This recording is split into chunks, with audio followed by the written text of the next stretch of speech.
Hello.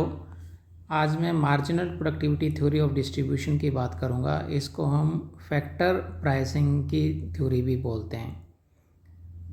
इसमें आपको सबसे पहले मीनिंग क्लियर करना होगा। मार्जिनल प्रोडक्टिविटी का मीनिंग क्या है? मार्जिनल प्रोडक्टिविटी हम क्या यहाँ पे रेफ़र कर रहे हैं? एक एडिशनल प्रोडक्ट जो आप प्रोड्यूस करते हो एक यूनिट ऑफ एम्प्लॉयमेंट की एक्स्ट्रा लगा के फैक्टर की। और इसके लिए हमें 3 कंसेप्ट यहाँ पे पढ़ने होंगे। फर्स्ट है मार्जिनल फिजिकल प्रोडक्टिविटी। इसको कैलकुलेट करने का एक फॉर्मूला है जो हम पहले भी कर चुके हैं। Total physical productivity of n unit minus total physical productivity of n-1 unit. ठीक है, इसको हम एक एग्जांपल से यहाँ पे क्लियर करते हैं। सपोज आप 100 पेयर शूज़ बनाने के लिए 10 वर्कर को वहाँ पे रखते हो और 10 यूनिट कैपिटल के साथ हम उसको एज्यूम कर रहे हैं एक फॉर्म में। और जब 11th वर्कर रखते हो आप, तो आपका टोटल जो शूज़ का प्रोडक्शन है हम एज्यूम कर रहे हैं 110। तो इस केस में 11th वर्कर की फिजिकल प्रोडक्टिविटी क्या हुई? 10 pair of shoes. Second concept है आपका marginal revenue productivity. Marginal revenue productivity को कैलकुलेट करने का आपका क्या फॉर्मूला है? Total revenue productivity of nth unit minus total revenue productivity of n-1 unit. अब हम पहले वाले ही एग्जाम्पल को कैरी करते हैं। सपोज 10 वर्कर मिलके आपके 100 रुपीज़ के हिसाब से 10 पेयर शूज़ आपके रेडी करते हैं। 100 और 10, तो आपका रिवेन्यू कितना हुआ जनरेट? 10,000। और 11th वर्कर आपका जो लगता है उसे 100 आपके पेयर शूज़ प्रिपेयर होंगे एट अ रेट ऑफ 100, तो आपका 11,000 आपका रिवेन्यू जनरेट हुआ। तो इस केस में 11th वर्कर की जो आपकी रिवेन्यू प्रोडक्टिविटी आएगी वो कितनी आएगी? 1000 रुपीज़। नेक्स्ट कंसेप्ट है value of marginal physical productivity. Value of marginal physical productivity को हम कैसे कैलकुलेट करते हैं? इसके लिए यहाँ पे हम एक चीज़ चेंज करेंगे जिसको हम बोलते हैं वैल्यू ऑफ मार्जिनल प्रोडक्ट को marginal physical product into average revenue. इसको हम कैलकुलेट करते हैं यहाँ पे in case of perfect competition. Let me erase this. In case of perfect competition तो हम क्या बोलते हैं हमेशा? AR is equal to MR। तो उस केस में आपकी मार्जिनल रिवेन्यू प्रोडक्टिविटी और वैल्यू ऑफ मार्जिनल प्रोडक्ट आपका सेम रहेगा। बट दूसरी जो मार्केट सिचुएशन है परफेक्ट कंपटीशन के अलावा, तो उस केस में एवरेज रिवेन्यू और मार्जिनल रिवेन्यू सेम नहीं रहता। तो मार्जिनल रिवेन्यू प्रोडक्टिविटी को यहाँ कैलकुलेट करने का फॉर्मूला आपका चेंज हो जाता है। अदरवाइज़ हम क्या करते हैं? मार्जिनल रिवेन्यू प्रोडक्टिविटी को marginal physical productivity into MR। तो परफेक्ट कंपटीशन में AR फिक्स्ड है फर्म की, तो इसी वजह से हम उसको AR is equal to MR बोलते हैं। नेक्स्ट हम यहाँ पे अब थ्योरी की बात करें। Marginal productivity theory of distribution या फैक्टर प्राइसिंग क्या कहता है? According to this theory, under perfect competition each factor of production get a remuneration equal to marginal revenue productivity। Means her factor को कितना रेमुनरेशन, कितनी वेजेस यहाँ पे मिलेंगी जितना कि उनकी मार्जिनल रिवेन्यू प्रोडक्टिविटी है। मीन्स जहाँ पे वेज और मार्जिनल रिवेन्यू प्रोडक्टिविटी इक्वल होंगे, मीन्स वेज और मार्जिनल रिवेन्यू प्रोडक्टिविटी वहाँ पे आपका इक्विलिब्रियम आएगा। ठीक है, मीन्स जो उस फैक्टर की जो अर्निंग होंगी। अब नेक्स्ट हम इसमें बात करें इसकी अजम्पशन की, तो फर्स्ट अजम्पशन हम लेते हैं perfect competition. Perfect competition means जो आपकी मार्जिनल रिवेन्यू और एवरेज रिवेन्यू वो क्या है? इक्वल। नेक्स्ट है perfect competition in labour market.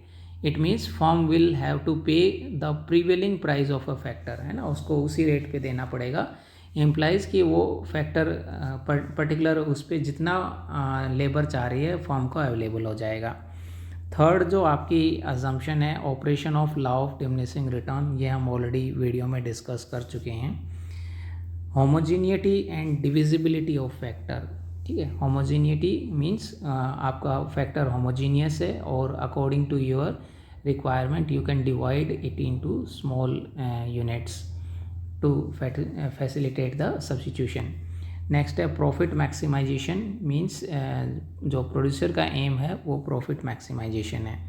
Full employment है फैक्टर को. व्हाट इट मीन्स कि आपका सिस्टम जो है उसमें हम इसमें क्या अज्यूम करते हैं कि जो सप्लाई है फैक्टर की वो क्या है, constant. State of technology it also remain constant. And एक हम यहाँ पे और अजम्पशन लेते हैं कि एक फैक्टर क्या है आपका यहाँ पे वेरिएबल है. नेक्स्ट हम जो इसकी बात करें एक टेबल और एक ग्राफ के थ्रू अब हम मार्जिनल प्रोडक्टिविटी थ्योरी को यहाँ पे एक्सप्लेन करेंगे. देखिए यहाँ पे हमने लिया है units of factor 1 2 3 4 5. Marginal physical productivity first unit की 10 है, सेकंड की 8 है रिड्यूसिंग रेट में, क्योंकि हमने law of diminishing marginal return यहाँ पे अप्लाई किया है. AR और MR जो प्राइस ऑफ प्रोडक्ट है वो हमें कांस्टेंट यहाँ पे अज्यूम करना पड़ेगा. जो हम अज्यूम कर रहे हैं 2, इन दोनों को मल्टीप्लाई कर दोगे मार्जिनल फिजिकल प्रोडक्ट और MR को, तो मार्जिनल रिवेन्यू प्रोडक्टिविटी आपकी आ जाएगी. और फैक्टर प्राइसेस हमने क्या लिया है 8. अब देखिए इस डायग्राम को जो बनाने का है फ्री हैंड भी आप बना सकते हो. फ्री हैंड आप बनाओगे तो आपका ये 8 है, जो ये 8 आया है ये आपका रहेगा कांस्टेंट. इसको हम MR और AR जो आपने बोला था ये भी आपका क्या है इक्वल. अब मार्जिनल रिवेन्यू प्रोडक्टिविटी देखिए फर्स्ट पॉइंट पे हमारी कितनी थी 20. फर्स्ट पॉइंट पे ये 20 फर्स्ट पॉइंट आया, सेकंड पॉइंट पे 16. इन सभी पॉइंट को कंबाइन करोगे तो आपका आएगा मार्जिनल रिवेन्यू प्रोडक्टिविटी. ये है आपका वेज रेट, यहाँ पे हमने लिया है लेबर और यहाँ पे ली है आपने प्रोडक्टिविटी और फैक्टर कॉस्ट. ठीक है. और अब हम यहाँ पे लेते हैं डायग्राम मार्जिनल रिवेन्यू प्रोडक्टिविटी. देखिए इक्विलिब्रियम यहाँ पे आया है, जो हम यहाँ पे बात कर रहे हैं वेज रेट कहाँ पे है, जब उसका रिवेन्यू प्रोडक्टिविटी इक्वल है. और इस टेबल के अकॉर्डिंग ये इक्विलिब्रियम यहाँ पे हो रहा है. ठीक है. तो मार्जिनल प्रोडक्टिविटी थ्योरी ये एक फर्म के पॉइंट ऑफ व्यू से हमने एक्सप्लेन किया है. नेक्स्ट आप इसकी क्रिटिसिज्म भी एक्सप्लेन कर सकते हो.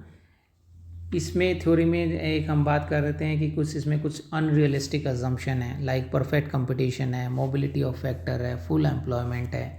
कुछ क्रिटिक्स इस अजम्पशन को, इन अजम्पशंस को नहीं मानते. हेट्रोजीनियस फैक्टर मीन्स ये रॉन्ग है रियल लाइफ में कि all labours are equally efficient and intelligent. वो हेट्रोजीनियस नहीं है, होमोजीनियस वहाँ पे नहीं हो सकती, वो हेट्रोजीनियस फैक्टर वहाँ पे रोल प्ले कर रहा है. Individual factor means there are several machines which cannot be reduce into smaller size, है ना. इंडिविजिबिलिटी वहाँ पे पॉसिबल नहीं है. Difficulties in measurement of marginal productivity, इतना ईजी नहीं है मार्जिनल फिजिकल प्रोडक्टिविटी को वहाँ पे मेज़र करना. उसका इफ़ेक्ट रॉ मटेरियल है, इम्प्लीमेंट कैसे करते हो, कौन से टूल्स मशीनरी हैं, उसका भी वहाँ पे इफ़ेक्ट आता है. नेक्स्ट है लॉन्ग टर्म स्टेशनरी इकनॉमी. इसमें हम अज्यूम करते हैं कि जो आपका in long run factor of equal जो आपकी वहाँ पे मार्जिनल और एवरेज प्रोडक्टिविटी को कांस्टेंट मानते हैं वो वहाँ पे नहीं रहेगी. मीन्स कुछ डायनामिक कंडीशन मिलती हैं, like changes in population, taste या टेक्निक ऑफ प्रोडक्शन के चेंज होने पे वहाँ पे वो चेंजेस हो जाएंगी. नेक्स्ट है कॉज एंड इफेक्ट. कॉज हम यहाँ पे क्या ले रहे हैं, marginal productivity is the cause and factor pricing is the effect. But कुछ यहाँ पे इकोनॉमिक्स हैं वो क्या कह रहे हैं कि मार्जिनल प्रोडक्टिविटी आपकी इंक्रीज़ हो जाएगी, मींस एफिशिएंसी इंक्रीज़ हो जाएगी यदि आप फैक्टर को ज़्यादा प्राइस पे करोगे. आई होप ये आपको थ्योरी क्लियर हुई होगी, जो हमने थ्योरी का नाम लिया है marginal productivity theory of distribution. Thank you so much for watching this video. Next video में मैं modern theory of factor pricing की बात करूँगा. काफ़ी बार ये एग्ज़ाम में डायरेक्टली पूछे जाती हैं फैक्टर प्राइसिंग की थ्योरी क्या है या मार्जिनल प्रोडक्टिविटी थ्योरी क्या है, इसको आप एक्सप्लेन कर पाओगे. Don't forget to comment, like and share. Thank you.